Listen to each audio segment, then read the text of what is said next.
Hello दोस्तों, नमस्कार दोस्तों, सत श्री अकाल दोस्तों। आप सभी का स्वागत है हमारे नए ट्रैवल ब्लॉग में। दोस्तों, आज का सफ़र बहुत खास होने वाला है क्योंकि आज हम ट्रेन से अपनी यात्रा शुरू कर रहे हैं और फिर चंडीगढ़ पहुंचकर कार से पंचकुला की खूबसूरत वादियों की ओर निकलेंगे।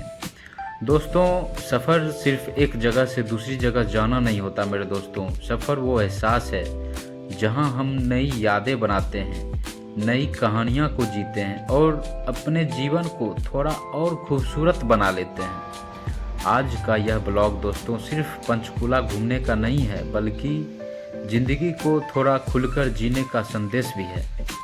तो चलिए दोस्तों, इस खूबसूरत सफ़र की शुरुआत करते हैं। दोस्तों, जब हम ट्रेन की खिड़की से बाहर देखते हैं तो ऐसा लगता है कि जैसे पूरी दुनिया भाग रही हो। हरे भरे खेत, छोटे छोटे स्टेशन, चाय वालों की आवाज़, चाय चाय और सफ़र के बीच दोस्तों के साथ हंसी मजाक। यही छोटी छोटी चीज़ें जो होती है ना दोस्तों, ज़िंदगी की सबसे बड़ी खुशियाँ बन जाती है। ट्रेन का सफ़र हमेशा खास होता है क्योंकि यहाँ मंजिल से ज़्यादा रास्ते याद रहते हैं। हर इंसान को साल में कम से कम एक बार तो ज़रूर घूमने निकल जाना चाहिए, क्योंकि यादें ही वो दौलत है जो कभी पुरानी नहीं होती। और मेरी अपनी कविता है जो 2 लाइन आपको सुनाता हूँ कि ट्रेनें चली सपने चले, रास्तों में अपने मिले, खिड़की से बाहर झांकते रहे, जीवन के नए रंग देखते रहे।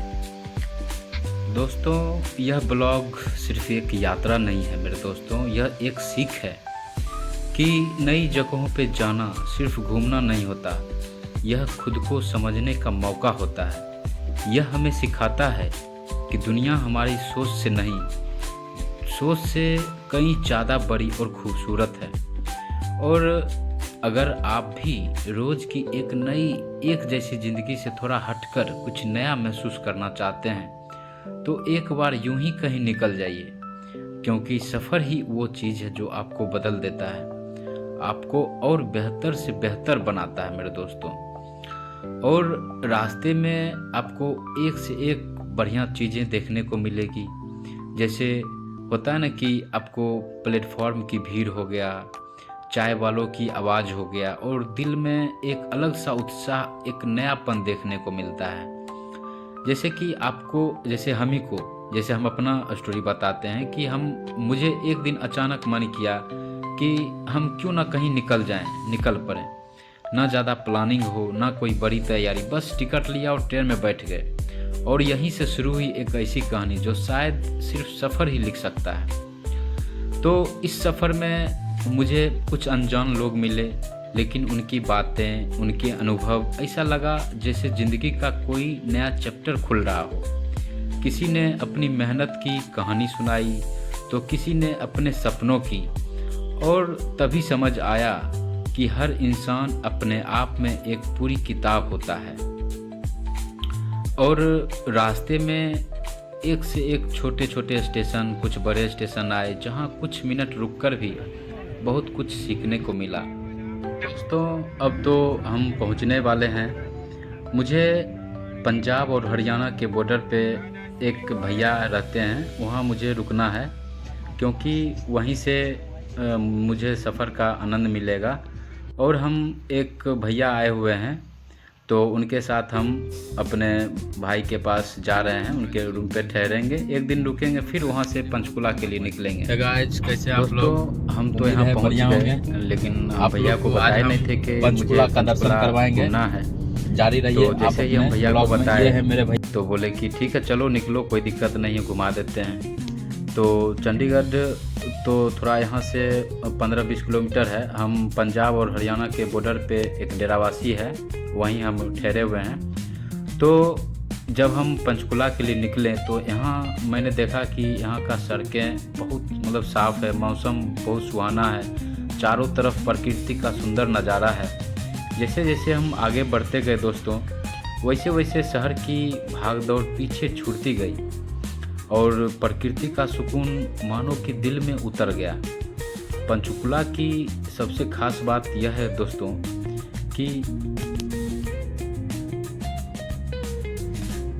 पंचकुला के पहाड़ और आसपास का प्राकृतिक सौंदर्य हरियाणा की सामान्य छवि से थोड़ा अलग, ज़्यादा हरा भरा और शांत अनुभव देता है। यह इलाका जो है ना शिवालिक हिल्स की तलहटी में बसा है, इसलिए यहाँ की प्रकृति में पहाड़ी ताजगी साफ झलकती है दोस्तों।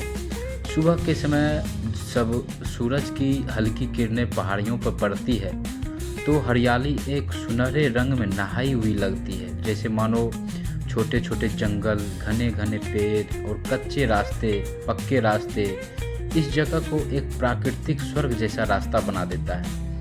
हवा यहाँ आम शहरों की तुलना में ज़्यादा साफ और ठंडी महसूस होती है, जिसमें मिट्टी और पत्तों की हल्की खुशबू घुली रहती है। दोस्तों, पंचकुला के पास स्थित मोरनी हिल्स इस क्षेत्र का सबसे प्रसिद्ध प्राकृतिक स्थल है। यहाँ ऊंची नीची पहाड़ियाँ, शांत झीलें और दूर दूर तक फैले जंगल एक सुकून भरे माहौल बनाते हैं। जैसे कि मोरनी हिल्स की चोटी से देखने पर नीचे फैली हरियाली और घुमावदार सड़कें एक खूबसूरत चित्र जैसी लगती है। यहाँ का वातावरण पक्षियों की चहचहाहट और हल्की हवा की सरसराहट से भरा रहता है। दोस्तों, सामने जो आप एक बड़ी सी लंबी सी जो बिल्डिंग देख रहे हैं, ये गुरुद्वारा के पार्किंग एरिया का स्थान है। इसमें लगभग 6 से 7 तल्ला जो है पार्किंग एरिया, इसमें जो गाड़ी लगी रहती है। और जब हम बात करें यहाँ की मानसून के बारे में, तो मानसून के समय यह इलाका और भी ज़्यादा हरा भरा हो जाता है। जब हर तरफ ताजगी और जीवन का एहसास बढ़ जाता है तो मानो कि हम जिंदगी को जी नहीं रहे हैं, बहुत अच्छा तरह से जी रहे हैं। कुल मिला के कहें तो पंचकुला के पहाड़ और आसपास की प्रकृति एक ऐसा शांत और सुंदर दृश्य प्रस्तुत करते हैं। दोस्तों, यहाँ पर जो है जानवरों के इधर से उधर जाने के लिए सामने जो पुल देख रहे हैं, यही पुल जब जानवर एक इधर से उधर जा सकते हैं। दोस्तों, यहाँ पठार पे जो आप बड़े बड़े बंदर दिख रहे होंगे, छोटे छोटे बंदर आराम से ऊंचे ऊंचे पत्थरों पे बैठे रहते हैं। जैसे कि पत्थरों के बीच रास्ते का आनंद, दोस्तों पत्थरों के बीच से गुजरने का अनुभव सच में बहुत अद्भुत लगता है। जैसे कि एक तरफ विशाल चट्टानें, दूसरी तरफ खुला आसमान और बीच में हमारी चलती हुई कार। यह नज़ारा देखिए बंदर उधर है, यह नज़ारा दिल को सुकून देता है। दोस्तों, ऐसे रास्तों पे सफ़र करते समय मन अपने आप शांत हो जाता है। लगता है कि जैसे ज़िंदगी कह रही हो, धीरे चलो, हर पल को महसूस करो। दोस्तों, जीवन का संदेश हम यही कहेंगे कि ज़िंदगी सिर्फ काम, तनाव और भागदौड़ का नाम नहीं है। कभी कभी खुद के लिए भी जीना चाहिए दोस्तों, घूमना चाहिए, नई नई जगहें देखनी चाहिए, अपने लोगों के साथ समय बिताना चाहिए, क्योंकि अंत में हमारे पास पैसे नहीं, यादें बचती है और वही यादें हमें मुस्कुराने की वजह देती है। दोस्तों, अभी जो आगे जो पठार, सुंदर सुंदर पठार दिख रहे हैं, हम यहाँ पे रुके थे और थोड़ा सा फालूदा, मिल्क वगैरह शेक हम लोग पिए थे और हम आपको मिल्क शेक का वो फ़ोटो भी थोड़ा दिखा रहे हैं। यही है हम लोग का फालूदा शेक, हम लोग पिए थे, हम और भैया दोनों, और यहीं कार साइड में लगा के। और इतना अच्छा मौसम, इतना अच्छा सामने का जो लोकेशन दिख रहा है, मानो लग रहा है कि सुकून यही है। दोस्तों, अंत में हम विदा लेते हैं और ये सब जो है आप देख रहे होंगे रामगढ़ पैलेस है, ये हेरिटेज पैलेस है और एक से एक बड़ा सा यहाँ जो है ठहरने के लिए बड़ा बड़ा होटल भी है साइड से। आप लोग जो है अगर आप चाहें तो या तो आप किसी रिलेटिव्स के पास रह सकते हैं, या आप अगर पैसे वाले हैं या नहीं हैं तो आप किसी तरह जो एडजस्ट करके आप इस जगह का आनंद ले सकते हैं। दोस्तों, अगर आपको हमारा यह सफ़र पसंद आया हो तो वीडियो को लाइक करें, चैनल को सब्सक्राइब करो और कमेंट में ज़रूर बताएं कि आपको ये वीडियो कैसा लगा। दोस्तों, मिलते हैं अगले ब्लॉग में एक नई जगह, एक नई कहानी और एक नई यादों के साथ। दोस्तों, हम यही कहेंगे कि ज़िंदगी छोटी सी है और इसे किसी तनाव, डिप्रेशन या किसी स्ट्रेस में समय को नष्ट ना करें। और जब तक जीवन है तब तक घूमते रहिए, मौज कीजिए, आनंद